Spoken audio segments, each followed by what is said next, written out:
நமஸ்காரம். வாஸ்து சாஸ்திரத்தில் 4 திசைகள், 4 மூலைகள். ஸோ அந்த 8 திக்குகள்.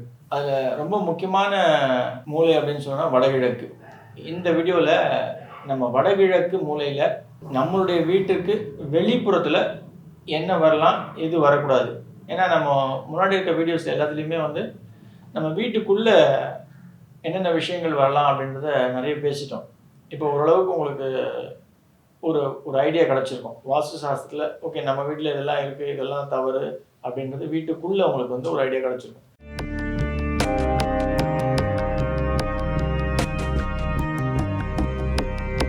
ரகசிய உண்மை நேயர்கள் அனைவருக்கும் என்னுடைய அன்பான வணக்கங்கள்.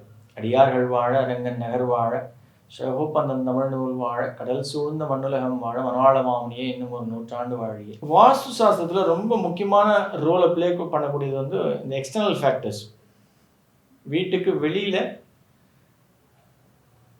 இருக்கக்கூடிய மலையோ, ஆறோ, குளம், குட்டை, இந்த மாதிரியான விஷயங்கள் ஒரு ரொம்ப முக்கியமான ஒரு ரோலை அவசியம் ப்ளே பண்ணும். தெருக்குத்து இருந்தாலும் சரி, இல்லைனாலும் சரி, இந்த விஷயங்கள் நமக்கு ஒரு பாதிப்பை கொடுக்குமா, நமக்கு ஒரு அபரிவிதமான வளர்ச்சியை கொடுக்குமா, பிரம்மாண்ட உயரத்துக்கு எடுத்து போய் வைக்குமா அப்படின்னா நிச்சயமாக ஒரு பெரிய ரோல் ப்ளே பண்ணும். ஏற்கனவே சொன்ன மாதிரி 4 மூலையில் ரொம்ப முக்கியமானது வடமேற்கு மூலை. அதை விட ரொம்ப வைட்டல் ரோலை ப்ளே பண்ணக்கூடியது இந்த வடகிழக்கு மூலை. ஏன் வடகிழக்கு மூலை ரொம்ப முக்கியம் அப்படின்னா, நம்மளுடைய பூமியே பார்த்தீங்க அப்படின்னா நார்த்தில் ஒரு கிட்டத்தட்ட ஒரு ஒரு ஒரு 3 to 4 degrees டில்ட் ஆகி தான் இருக்கும், டவுனாக இருக்கும், ஸ்லோப்பாகவும் இருக்கும் நார்த் ஈஸ்ட் பொறுத்தவரை. இந்த வடகிழக்கு மூலையில் வெளிப்புறத்தில் என்னெல்லாம் வரலாம், ஃபஸ்ட் வந்தால் எதெல்லாம் நமக்கு ஒரு சாதகமாகவும் நம்மளுடைய வளர்ச்சிக்கு ஒரு நல்ல உறுதுணையாகவும் இருக்கும் அப்படின்னு பார்த்தீங்க அப்படின்னா, கிழக்கு சார்ந்து ஏரிகள் இருக்கிறது, குளங்கள் இருக்கிறது ரொம்ப நல்லது. அதை விட முக்கியமாக வடகிழக்கில் ஆறு இருக்குது, ஏரி இருக்குது, குளம் இருக்குது அப்படின்னா அதுக்கு நீங்கள் ஒரு 20 பாயிண்ட்ஸ் போட்டுக்கலாம் பாசிட்டிவாக. இது ஒரு மிகப்பெரிய விஷயம். வடகிழக்கில் ஆறு ஓடுறது மிக மிக நல்ல விஷயம். அதாவது பொருளாதாரத்தில் மிகப்பெரிய வளர்ச்சியை கொடுக்குமா அப்படின்னா, இந்த ஆறு வடகிழக்கில் எப்போ இருக்கோ அது குளம் குட்டையாக இருந்தாலும் நிச்சயமாக கொடுக்கும். நீங்கள் அதை செக் பண்ணிக்க பார்த்துக்கணும் அப்படின்னா, ஒரு குளம் இருக்குது, ஒரு குட்டை இருக்குது, இதில் தண்ணி எப்போல்லாம் இருக்கோ அப்போல்லாம் உங்களுக்கு பொருளாதாரத்தில் சிக்கலே இருக்காது. அது ட்ரை ஆகி சம்மரில் தண்ணியே இல்லாமல் இருக்கிற பட்சத்தில் வறண்டு இருக்குன்னா அப்படின்னா அப்போ நீங்கள் செக் பண்ணி பார்த்துக்கலாம். உங்களுக்கு ஃபண்ட் ஃப்ளோ அப்படின்றது கொஞ்சம் டைட்டாக இருக்கும். இது நிதர்சனமான உண்மை, அனுபவித்த ஒரு உண்மை.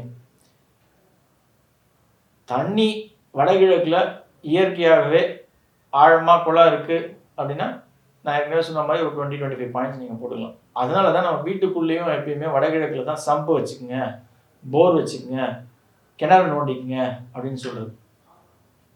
பூமிக்கு கீழே தண்ணி இருக்கிறது அவ்வளவும் நல்லது.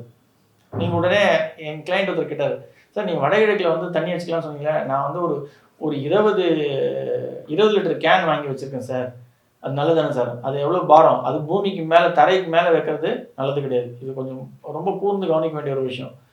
தண்ணீர் பாரம் இல்லாமல் இருக்கணும் அப்படின்னா பூமி கீழே தான் இருக்கணும், அதுக்கு மேலே இருக்கக்கூடாது. ரொம்ப சென்சிபிளாக நம்ம ப்ளே பண்ண வேண்டிய ஒரு விஷயம். தண்ணி வச்சுக்கலாம் அப்படின்னு சொன்னோடனே அவர் ஒரு அந்த வாட்டர் கேன் இருக்குல்ல 20 லிட்டரு, அந்த கேன் எடுத்து ஒரு 20 வச்சுட்டார் ரொம்ப சென்சிபிளாக. அது it is absolutely wrong. Please இந்த மாதிரியான தவறுகள் தயவுசெய்து பண்ணாதீங்க. வடகிழக்கில் வீட்டுக்கு வெளியில் நான் ஏற்கனவே சொன்ன மாதிரி ஏரி குளம் இருக்கிறது ரொம்ப ரொம்ப நல்லது. வரவே கூடாத விஷயங்கள் என்ன சார்? மலை வடகிழக்கில், கிழக்கு இல்லை வடக்கு சார்ந்து இருக்கவே கூடாது.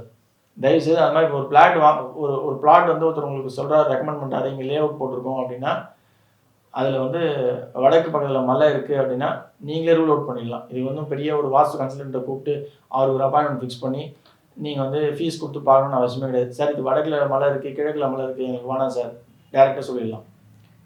அங்கே ஒரு டிரான்ஸ்ஃபார்மர் இருக்குது சார், வேண்டவே வேணாம்.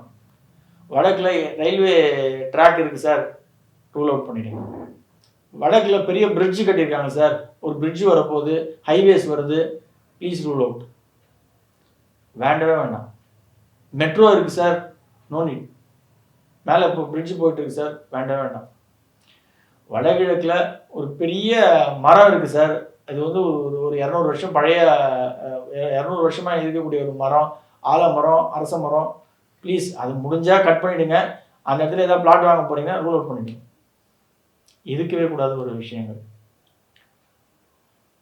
நான் ஏற்கனவே சொன்ன மாதிரி நல்ல விஷயங்கள், நல்ல வளர்ச்சியை, நல்ல ஆரோக்கியத்தை, பொருளாதாரத்தில் நல்ல உச்சத்துக்கு கொண்டா போகக்கூடிய ஒரு விஷயம் அப்படின்னா ஒரு 6 வடகிழக்கில் இருக்குது, ஏரி இருக்குது அப்படின்னா கண்ணை மூடிட்டு வாங்கலாம். நீங்கள் அந்த மாதிரி இடத்துல, அந்த மாதிரியான ஒரு என்விரான்மெண்ட்டில் நீங்கள் போய் இருக்கீங்க அப்படின்றது வந்து அது ஒரு பெரிய பாசிட்டிவிட்டி, உங்களை ஒரு பெரிய வளர்ச்சிக்கு கொண்டு போய் உட்கார வைக்கும்.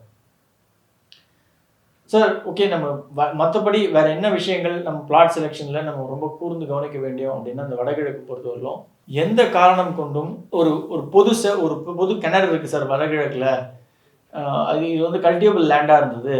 அப்போ அங்கே அவங்க ஒரு பெரிய ஒரு 30 அடிக்கு 40 அடிக்கு கிணறு இருக்குது. ஆனால் பட் அதில் வந்து ஒரு 100 அடிக்கு 200 அடிக்கு போர் போட்டிருக்காங்க. அந்த இடத்துல வாங்கலாமா? எங்களுக்கு வடகிழக்கில் இருக்குது, தாராளமாக வாங்கலாம்.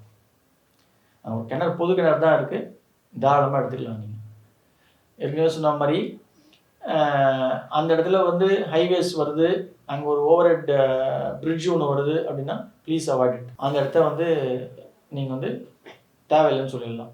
எங்களுக்கு அந்த இடத்துல ஒரு பெரிய சுடுகாடு இருக்குது சார் வடகிழக்கில், டெஃபினட்டாக வாங்கக்கூடாது. எரி மேடை இருக்குது சார், சின்னதாக தான் இருக்குது, வாங்கவே கூடாது. நார்த் ஈஸ்டில் சுடுகாடு இருக்குது அப்படின்னா please avoid the layout. லே அவுட்டே அவாய்ட் பண்ணிவிடுங்க. இது வந்து ரொம்ப கூர்ந்து கவனிக்க வேண்டிய ஒரு விஷயம். வடகிழக்கில் நான் ஏற்கனவே உங்களுக்கு சொன்ன விஷயங்கள் வந்து நீங்கள் 1 by 1 லிஸ்ட் பண்ணிக்கோங்க.